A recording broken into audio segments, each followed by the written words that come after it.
Okay, 34. Orthodoxy and Orthopraxy. I'm Ryan Dale, and I'm doing this for my Anthropology of Religion class at Humboldt State University. Now, you may not think that Orthodoxy and Orthopraxy have a big impact on your life, but since most of the world is a Christian, they really do, because it affects the fundamental moral being of society.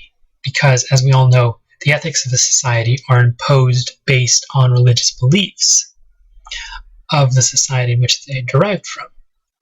And since most of the world is Christian, it begs to differ that it would have a direct impact. There is the Great Schism, where the Roman Catholic Church, which focuses on orthopraxy, or the practice of religion, splintered from orthodoxy, religion of Christian, which focuses more on the belief in Christianity, or the belief in God. And as most people are aware, that the Christian priesthood tends to be a little more conservative, only 9% being liberal. However, in the Eastern Orthodox, where it's all about the belief of Christianity, they are seeing over half their seminary members are converted Roman Catholics and Protestants who came from a orthopraxy environment where it was all about the ritual. So let's tie this back to ethics. The fundamental value of morality is defined by religion. So the ethics of being a Christian have a direct effect on society, as we'll see in the next slide. Yes. Now, we find that people are more likely to vote guilty if they emphasize the ritual over their beliefs, and are more likely to vote not guilty if they're all about the beliefs over the ritual. So, it may not seem like much, but it actually has a huge impact on justice in our society. Orthodoxy is all about following the correct doctrine or dogma. It's all about maintaining the belief in God, but that belief is entirely dependent on the doctrine or scripture that we follow. Which I find fascinating about the Christian religion is that we have so many doctrines, and this is just in the Protestant branch. We've got Christian Scientists, Mormons, so on and so forth. It's very convoluted. The belief through the correct doctrine is the issue, in that their beliefs are founded on whatever doctrine they follow. And this goes into their theology. It literally shapes how they understand God, because their understanding of God is built around the doctrine that they follow. So, orthodoxy is all about belief. It's all about the faith. It's all about this desire to understand God through the practice of faith and through the practice of praising God. Through praising God first, being thankful for everything that He has done, approaching religion with gratitude, they are able to establish a belief base based on previous experience, or as some call it, testimony of God. Now, this can arise several problems, particularly in example is within Bohemia, when the Catholic Habsburgs just finished fighting off the Bohemian Protestant Revolution when they tried to become a free independent region to practice their religion freely.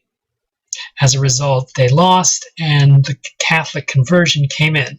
And the goal of this conversion was to determine if the remaining former Protestants are practicing Catholicism in good faith, if they are just doing the rituals, which is orthopraxy, or are they actually doing rituals with orthodoxy, with true, actual faith from the beliefs. Whereas orthopraxy, as we're about to discover, is all about the ritual. As long as the ritual is performed, everything's peachy keen. It doesn't matter if the faith is there, it's all about maintaining the ritual. And they believe in orthopraxy that through following the ritual, faith will follow. Whereas in orthodoxy, it's all about the fundamental faith, and they believe that is enough. Now, by following the rituals in orthopraxy, or orthopractice, we find them in our daily, well, not our daily lives, but our annual lives in America. You see, Easter, Christmas are all created rituals. Even in China, we see orthopraxy being practiced. In fact, it goes so far in China that it's the perfect place to cover the extreme of orthopraxy, that you're free to believe anything you want as long as you keep following the rituals and performing the rituals as they have been performed. It's the just do it concept. As long as the rituals are performed in the proper way, you don't have to worry. You can believe whatever you want. The problem is that it removes the context, because people don't worry about what the stuff means, what the symbolism of every action the ritual is, or if the ancestors care. It's all about performing the ritual. And this has been shown that 20 years later, that a lot of the old rituals have been reduced in size. There are very few that are still performed. Most have vanished, and the current generation of Chinese doesn't care about the rituals. They just get bored by them, which is a destruction of an entire culture. These lost rituals still exist in photographs depicting these rituals, beautiful, complex rituals that are no longer performed because the orthopraxy did not have the proper context to keep it going. Thank you, Mao. But how does that relate to Christianity?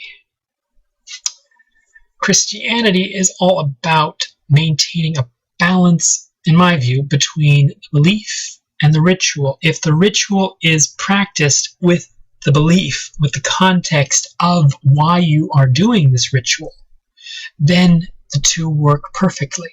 They're interchangeable and function concurrently. From belief comes faith, and from faith comes belief. And from practice, we reinforce our faith and our belief, and our faith and belief is seen through practice and ritualization. Even the act of coming to church is itself an orthopraxy. Thank you.